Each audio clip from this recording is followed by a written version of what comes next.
सोलापूर कृषी उत्पन्न बाजार समितीच्या निवडणुकीत सर्वपक्षीय पॅनल तयार करण्यात आले आहेत।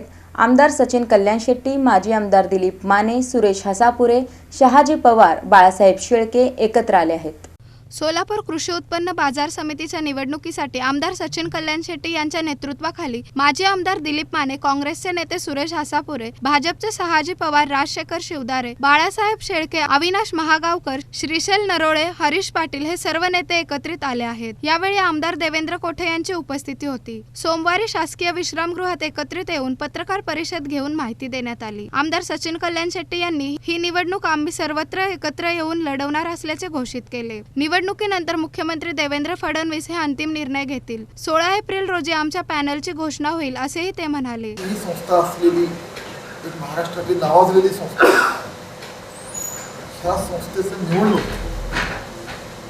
खूप काही राजकीय विचार न करता ही शेतकऱ्याची ही संस्था राजकीय निवडणुकीचे राजकीय पक्षाची भूमिका निर्णय असतात ते होत राहतात। अशा वेळी शेतकऱ्याची संस्था आहे, आपल्या पक्षाचे सगळे कमी जास्त हा विषय बाजूला ठेवून मी असे दिलीप माने साहेब असतील, देवेंद्र कोठे साहेब आहेत, हसापुरे साहेब, शिवदारे साहेब, शेळके साहेब, पवार साहेब, नरोळे साहेब आणि या व्यतिरिक्त अजून आता जे काही लोक आमच्या सोबत, कारण हा निर्णय खूप आम्ही काल रात्रीपासून चर्चा सुरू झाली, मग त्याच्यावर रात्री बसलो, सकाळी बसलो आणि एवढ्या लवकर घाईघाईत झाल्यामुळे काही लोक वेळेअभावी बैठकीला येऊ शकले नाही। आम्ही सगळ्यांनी मिळून हा निर्णय घेतला की सोलापूर कृषी उत्पन्न बाजार समितीची निवडणूक ही आम्ही सगळेजण एकत्र मिळून लढवणार। आपल्याला सगळ्यांना माहिती आहे की फॉर्म भरल्याची संख्या एवढी मोठ्या प्रमाणात आहे, एवढे सगळे विड्रॉल होतील का नाही माहिती नाही, सगळे विड्रॉल झाले ते खूप छान आहे। पण आजच्या घडीला निवडणुकीच्या तयारी निवडणूक लागली तर अशा पद्धतीनं आम्ही सगळेजण एकत्र होऊन निवडणुकीला सामोरं जायचं आमचा निर्णय झालेला आहे। तसेच आमदार सुभाष देशमुख यांच्याशी चर्चा झाली आहे। मतदारसंघाची राजकीय परिस्थिती वेगळी आहे, त्यामुळे एकत्र येण्याशिवाय पर्याय दिसत नाही असे आमचे मत आहे। बापू सोबत यावेत ही इच्छा आहे, त्यांनी यावे असे मी आवाहन करतो असं आमदार कल्याण शेट्टी यांनी पत्रकार परिषदेत बोलताना सांगितलं। त्यामुळे निवडणूक लागेल ह्या हिशोबाने सांग उतरलेलं बापूंची आमचं वैचारिक काही 19-20 कधीच अंतर नाही, आजही नाही, भविष्यातही नाही। आता प्राप्त परिस्थितीमध्ये थोडीशी गडबड व्हायला लागली, त्यांच्या पक्षाची मतदारसंघाची रचना माझी वेगळी, यांची वेगळी, तरी आमचा प्रयत्न आहे की आम्ही मिळून एकत्रित करता येईल का पाहतो। आत्ताच्या निवडणुकीत ही राजकीय निवडणूक नाही आहे, तरी पण मी सांगतो ह्या निवडणुकीत आमचे सर्व कोणी आहेत, माननीय मुख्यमंत्री देवेंद्र फडणवीस।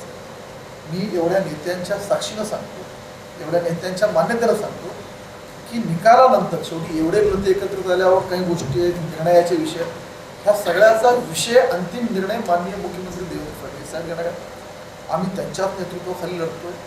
भारतीय जनता पार्टीचे सरकारचे सगळ्याचे प्रमुख असलेले आमचे नेते ह्या नंतर निवडणुकीनंतर सुद्धा अंतिम निर्णय या बाबतीत जे घ्यायचे पुढील ते त्यांच्या हातातच आम्ही सोपवणार आहे। त्यामुळं बापू जरी निवडणूक लढवले तरी त्यांनी भारतीय जनता पार्टी, आम्ही ही जी निवडणूक लढवतो ही भारतीय जनता पार्टीच्या नेतृत्वाखाली लढतोय, मुख्यमंत्र्यांच्या नेतृत्वाखाली लढतोय। दिलीप माने म्हणाले की आम्ही सचिन कल्याण शेट्टी यांच्या नेतृत्वाखाली ही निवडणूक करतोय, बिनविरोध करण्यासाठी प्रयत्न करतोय। मुख्यमंत्री देवेंद्र फडणवीस यांची आम्हाला गरज आहे, म्हणून हा निर्णय घेतल्याचं सांगितलं। आता दादांनी सांगितलं की हे भौगोलिक क्षेत्रावर मतदारसंघावर ही निवडणूक आहे आणि आम्ही एकत्र निवडणूक लढवायचं सचिनदादाच्या नेतृत्वाखाली आदरणीय महाराष्ट्राचे मुख्यमंत्री देवेंद्र फडणवीस साहेबांच्या दादाला जे काही आदेश असतील त्याने आमच्यापर्यंत ते पोहोचवलं।